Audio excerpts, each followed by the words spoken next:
नमस्कार, जोहार। आप देख रहे हैं झारखंड स्वतंत्र खबर। हमारे साथ लेखक गलक्ष्ण डुंगडुंग हैं और बता दें कि जिस तरह से पेशा कानून पर लोग अपने अपने तरीका से बात कर रहे हैं, लेकिन 13 तारीख का एक बैठक हुआ था, बुद्धिजीवियों का कई संगठन उसमें शामिल हुए थे।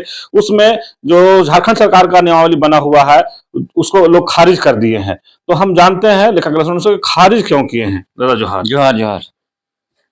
जो झारखंड सरकार का बना हुआ है नियमावली, उसको खारिज क्यों किया है साहब? देखिए, उसको खारिज करने के कई कारण हैं। उसमें पहला कारण यह है कि पूरा अगर नियमावली को देखेंगे तो इससे बहुत स्पष्ट हो जाता है कि झारखंड सरकार की मानसा जो है वो पेशा कानून को उसके 23 प्रावधानों के साथ अक्षरशः लागू करने की बिल्कुल भी नहीं है। इसीलिए कभी झारखंड सरकार के द्वारा कहा जा रहा है कि जेपीआरए 2001 संवैधानिक है, कभी कुछ कहा जाता है, कभी कुछ कहा जाता है। जब हम लोगों ने ये एक चिट्ठी जॉइंट सेक्रेटरी झारखंड विधानसभा का 2015 का लिखा हुआ, उसको हम लोगों ने निकाला, उसको जारी किया। उसके बाद ये पूरा जो जेपीआरए को संवैधानिक संवैधानिक बोलने की जो परंपरा विकसित हो रही थी उस पर विराम लगा। नहीं तो कभी झारखंड हाई कोर्ट का, कभी सुप्रीम कोर्ट का जजमेंट का, कभी जो है ये मतलब कॉन्करेंट लिस्ट, कभी जो स्टेट लिस्ट, ये सब कुछ आर्गुमेंट में लाके वो लोग बताने की कोशिश कर रहे थे और उन्होंने समझा ही दिया था। मतलब खासकर झारखंड की नौकरशाह हैं, उन्होंने हमारे पारंपरिक अगुवाओं को समझा ही दिया कि ये बेहतरीन नियमावली है। लेकिन जब सारे चीजों को हम लोग लेके आए तो इसमें मूलतः क्या क्या है। एक तो हम लोगों ने बहुत स्पष्ट कर दिया कि भारत के संविधान में अनुसूचित क्षेत्रों के लिए एक मिनी कॉन्स्टिट्यूशन है जिसको बोलते हैं 5वीं अनुसूची, और वो संविधान के अनुच्छेद 244 एक से गाइड हो रहा है। तो बहुत स्पष्ट है कि अनुसूचित क्षेत्रों में यहाँ का प्रशासन और नियंत्रण भारत के संविधान अनुच्छेद 244 एक के तहत होगा। अब यहाँ जो पेशा कानून को जेपीआरए के द्वारा लागू करने की कोशिश की जा रही, ये तो बिल्कुल भी ठीक नहीं है। ये तो संविधान का उल्लंघन है ना। जिस तरह से नगर पालिका जबरदस्ती थोपा गया है। अब जो नियमावली का आपने कहा उसमें मैं बताता हूँ मानसा पर हम शक क्यों कर रहे हैं। इन्होंने 2022 में बनाया, 22 में जब बनाया तो उसके लिए कहते हैं हम लोगों ने कंसल्टेशन किया। ये डॉक्टर रामदयाल मुंडा टीआरआई जनजातीय शोध संस्थान को दिया गया था। अब शोध संस्थान ने प्रक्रिया चलाया, लोगों को फोन कर करके बुलाया। मुझे नहीं पता क्या वजह, मुझे कभी भी नहीं बुलाया गया। हमारे साथी लोग गए, उनको वहां पे घुसने भी नहीं दिया गया, उनकी बातें नहीं सुनी गई। कुछ लोग घुसे थे उनका, तो ये सब चीजें हुई है ना। और उसके बाद आया नियमावली, इतना चर्चा बहस जो जो करना था उन्होंने किया, वो कहते हैं। लेकिन जब 2023 में इन्होंने जारी किया, उसका देखिए कवर में क्या लिखता है, नाम लिखा है कानून का, उसमें लिखा है, सॉरी नियमावली का, उसमें लिखा है झारखंड पंचायत उपबंध अनुसूचित क्षेत्रों पर विस्तार नियमावली 2022। अब आगे जाएंगे तो उसमें क्या बोलता है, अधिनियम का अभिप्राय क्या है, झारखंड पंचायत राज अधिनियम 2001। धारा का अर्थ वही झारखंड पंचायत राज अधिनियम 2001 की धाराएं। तो यहीं पे शक हुआ, भाई आप पेशा कानून लागू करना चाहते हैं तो आप पेशा नियमावली से किसकी धाराएं लागू कर रहे हैं, जेपीआर है। तो आप सोचिए सिंपल सा बात, अगर मान लीजिए एक आदिवासी का जमीन किसी ने लिया है, गैर आदिवासी ने, अब ग्राम सभा उसको वापस कर दिया, पारित हो गया, ये व्यक्ति चला जाएगा कोर्ट। कोर्ट में क्या दलील देगा, साहब ये जो नियमावली है सरकार की पेशा कानून का, उसमें तो प्रोविजंस है कि ग्राम सभा आदिवासी का जमीन जो है कि वापस कर सकता है, लेकिन जो धाराएं हैं वो तो जेपीआरए की है, झारखंड पंचायत राज अधिनियम की। और वहां पे देख लिया जाए साहब, वहां तो ऐसा कोई धारा ही नहीं है जिसमें लिखता है कि ग्राम सभा जो है कि आदिवासी का जमीन जो है कि इलीगल लिया गया उसको वापस करेगा। खत्म कहानी। तो कितना जो है भ्रम पैदा करके, मतलब कहते हैं ये छुपा के, धोखा में रख के, आंख के सामने आंख में धूल जोकर ये जो करने की कोशिश की जा रही थी उसका हमने पर्दाफाश कर दिया। अब अंदर आप चले जाइए, और भी मैं बताता हूं, 3 प्रावधान बताऊंगा जिससे और भी स्पष्ट हो जाएगा कि आखिर इस नियमावली को हम लोगों ने क्यों खारिज किया। पहला प्रावधान, भू अर्जन एवं पुनर्स्थापना। मतलब आदिवासियों का जमीन, खासकर झारखंड या पूरे 5वें अनुसूची इलाके में आप चले जाइए तो आपको पता चलेगा कि विकास के नाम पर लाखों एकड़ जमीन आदिवासियों की ली गई है और उनको जो है कि हाशिए पर डाल दिया गया। इसीलिए पहली बार जो है कि 2013 में भूमि अधिग्रहण, पुनर्वास और पुनर्स्थापना कानून आया। हाँ, उसमें कहा गया कि अनुसूचित क्षेत्र में भूमि अधिग्रहण नहीं करना है, एकदम अति आवश्यक है तभी करना है, और वो भी पुनर्वास करने के बाद में करना है। अब उसमें, इसमें आप देखेंगे तो इसमें क्या लिखा है, पेशा कानून में क्या बोलता है कि भूमि अधिग्रहण करने से पहले ग्राम सभा का परामर्श जरूरी है। हाँ, अब इसमें क्या व्यवस्था दिया है, इसमें व्यवस्था दिया है कि ग्राम सभा को परामर्श जो लेगा वो भूमि अधिग्रहण के नियमावली 2015 जो झारखंड सरकार बनाया है, मतलब सेंट्रल एक्ट के खिलाफ इन लोगों ने चुपचाप से 2016 में कानून बना लिया, हाँ, भूमि अधिग्रहण को लेकर। अब उसका नियमावली बनाया, नियमावली जो 2015 का नियम 20, उसमें क्या लिखा है, ग्राम सभा का सिर्फ 33% चाहिए कंसेंट के लिए। मतलब 100 लोग हैं तो सिर्फ 33 लोग बोल देंगे हाँ तो हो गया। उसके अलावा ये भी है कि अगर पहला बैठक में, मतलब ये जो ग्राम सभा बुलाया जाएगा उसकी पहली बैठक में कोरम पूरा नहीं होता है, 33 लोग नहीं आए तो आगे कोरम का जरूरत है नहीं, 10-20 लोग आ जाएंगे तो हो जाएगा। समझ रहे हैं अच्छा। कितना गोल मटोल है। अब सोचिए, कोई भी राज्य में या देश में जब चुनाव होता है, सरकार बनाने के लिए भी आपको 50% से ज्यादा चाहिए सीट। उसके साथ अगर मेजर अमेंडमेंट चाहिए कॉन्स्टिट्यूशन में तो आपको 66% चाहिए। यहाँ पे आदिवासी जमीन लेने के लिए 33% चाहिए। अगर आप भूमि अधिग्रहण पुनर्वास कानून जाएंगे सेंटर का, उसमें कितना बोलता है 70%। जब तक 70% रैयतों का कॉन्सेप्ट नहीं होगा आप जमीन नहीं ले सकते हैं। और यहाँ 33%, मतलब जहां यहाँ के नौकरशाह आदिवासियों की जमीन लूटने के लिए केंद्रीय कानूनों को भी ताक पे रख दे रहे हैं, जबकि बहुत स्पष्ट है सुप्रीम कोर्ट का जजमेंट में भी, जब स्टेट और यहाँ ये लोकल नहीं, सुप्रीम कोर्ट जजमेंट पे स्पेशल लॉ और ये जनरल लॉ को लेकर है, लेकिन जो आर्टिकल 254 में जब सेंट्रल और स्टेट दोनों का लॉ टकराएगा तो हमेशा सेंटर का लॉ लागू होगा। तो यहाँ कैसे भूमि अधिग्रहण और पुनर्वास कानून 2016 लागू हो रहा है, जबकि सेम लॉ केंद्र ने बना के रखा है, वो पहले बना के रखा है। तो ये आदिवासियों की जमीन लूटने के लिए, चूंकि उस समय में CNTSPT में संशोधन नहीं हो सका, इसीलिए ये लोग ये सब किया है। तो एक तो ये बात हो गया। दूसरा मैं उदाहरण आपको बताता हूं लघु खनिज को लेकर। अब इसमें क्या बोल रहे हैं कि आपके इलाका में मान लीजिए बालू नदी है, तो कहां तक आप बालू उठा सकते हैं, वो ग्राम सभा उठा सकती है। कहां तक ग्राम सभा बालू लेगा उसका डिमार्केशन डिस्ट्रिक्ट माइनिंग ऑफिसर करेगा। समझ रहे हैं, जबकि वो बाउंड्री ऑलरेडी तय हुआ है पहले से। और बाकी जगह पे क्या बोलता है, पारंपरिक बाउंड्री।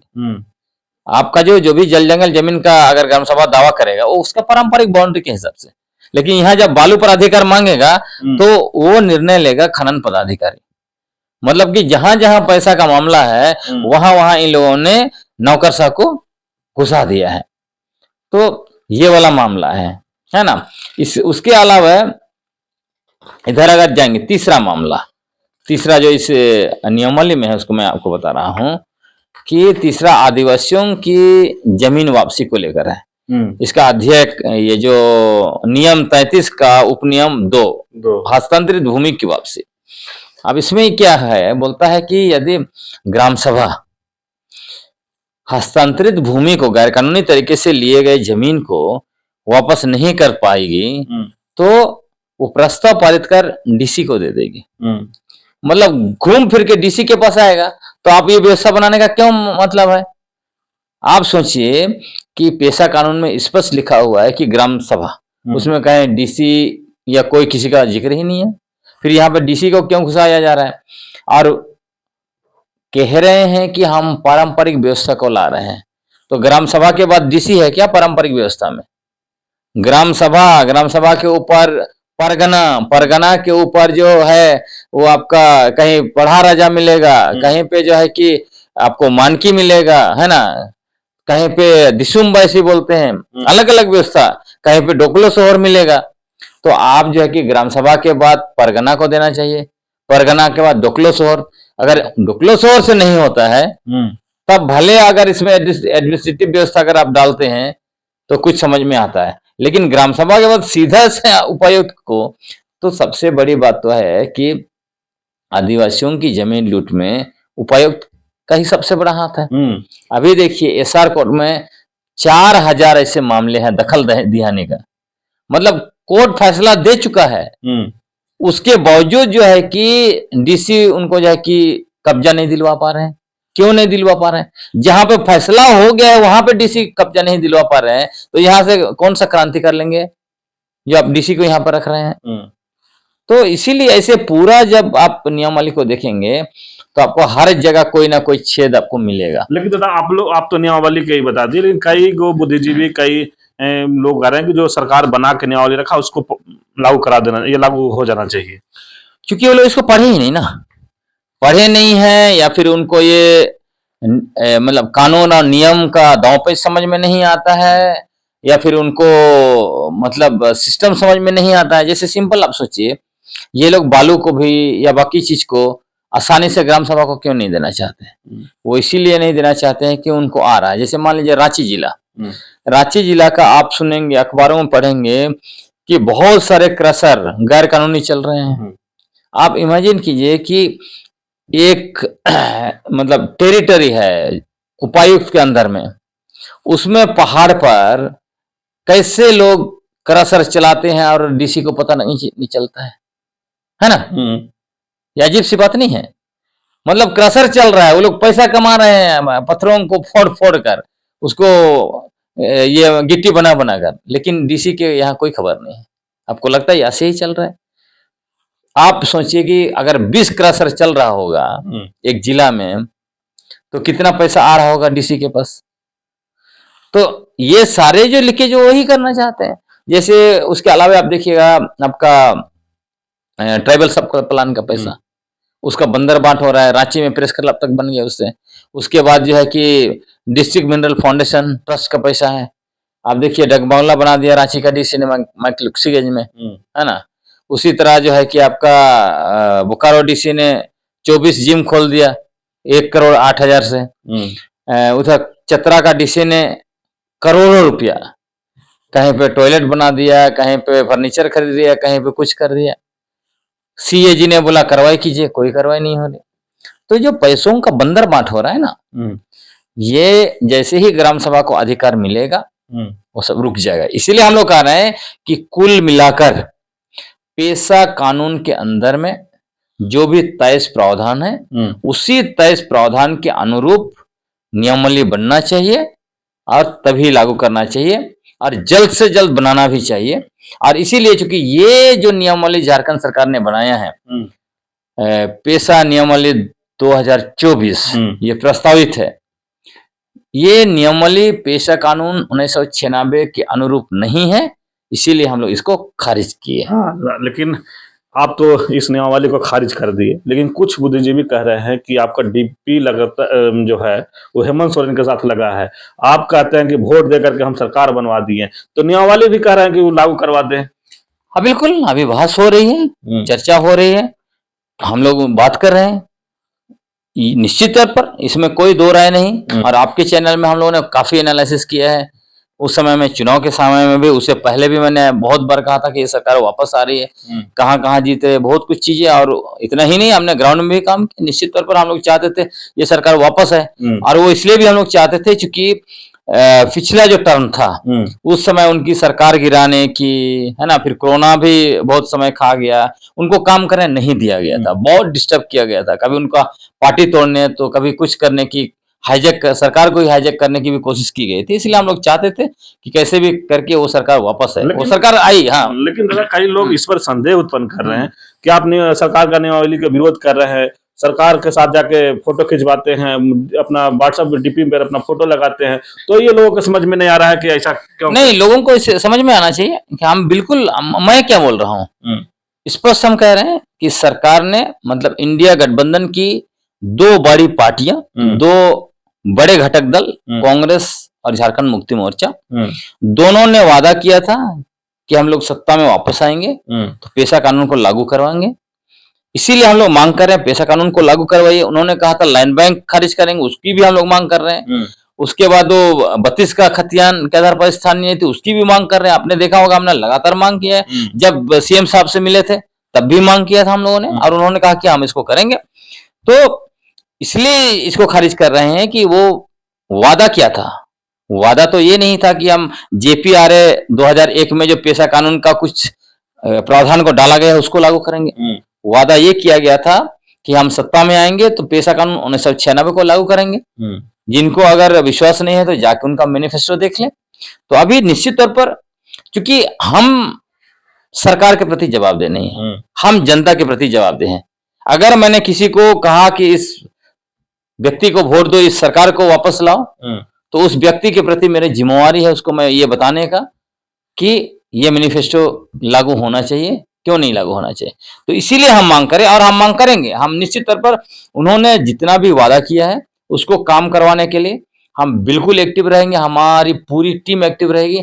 इसका कतई मतलब नहीं होता है कि हम सरकार का विरोध कर रहे हैं। लेकिन कई लोग तो दादा कह रहे हैं कि चेहरा चमकाने के लिए इस पर ये अपना लगातार, देखिए, जिनको जो कहना रहता है कहते रहते हैं, क्योंकि शायद उनको खुद को चेहरा चमकाना है, क्योंकि लोग जानते हैं मुझे, मैं आज से नहीं काम कर रहा हूँ। मेरा कम से कम झारखंड में 2 दशक से ज्यादा समय हो गया जब, और मैंने क्या क्या काम किया है सब कुछ है आपके सामने। आप जानते हैं कितना मैंने किताबें लिखी, कितने मैंने केसेस लड़े, कितने लोगों को जो न्याय दिलवाया, जिनको पुलिस टॉर्चर किया, गोली मार दिया, है ना, कुछ लोगों को मैंने जमीन भी वापस करा दिया। बहुत सारा मैं काम करा, लोगों को पता है। विस्थापन के समय मैंने कितना लड़ा, कहीं जिंदल को हम लोग भगा पाए, कहीं आईएम लूट रहे थे जमीन बचा पाया, बहुत कुछ चीजें हम अभी तक हासिल हुई है। संघर्ष तो लंबा, बिल्कुल बहुत लंबा संघर्ष है। इसलिए लोगों के कहने से कुछ नहीं होता है, हमारा लोग जानते हैं। मुझे पॉलिटिकल पार्टियों से ऑफर भी था, आप चुनाव लड़िए, मैंने कहा बिल्कुल नहीं, मुझे मेरा कुछ और काम करना है। इसलिए लोग जानते हैं किसी के आरोप लगाने से कुछ नहीं होता है। और मैं निश्चित तौर पर इस सरकार चूंकि हमारी है और ये सरकार कह भी रही कि अब वो सरकार है,